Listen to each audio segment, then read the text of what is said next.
BR Ambedkar Konaseema జిల్లా రాయవరం మండలంలోని పసలపూడి గ్రామంలో గణపతి సుబ్రహ్మణ్యేశ్వర స్వామి భద్రావతి సమేత భావన ఋషి విగ్రహాల పునఃప్రతిష్ఠాపన పూజలు 3 రోజుల పాటు ఘనంగా జరిగాయి. చివరి రోజు శుక్రవారం వేద పండితులు శ్రీమాన్ పెదపూడి రాఘురామ పర్యవేక్షణలో వేద పండితులు విశేష పూజలు నిర్వహించిన అనంతరం విగ్రహ ప్రతిష్ఠాపన కార్యక్రమం నిర్వహించారు.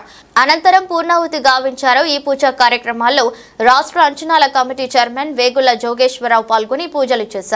అలాగే Ramachandrapuram municipal chairman Gadanisetti Sridevi Sridhar, MLC Thota తనయుడు పృథ్వీరాజ్, గ్రామ పెద్దలు, ఆలయ కమిటీ సభ్యులు, భక్తులు ఈ పూజా కార్యక్రమాల్లో పాల్గొన్నారు. అనంతరం భక్తులకు భారీ అన్నప్రసాద వితరణ గావించారు.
మైక్ లో చెప్పేస్తా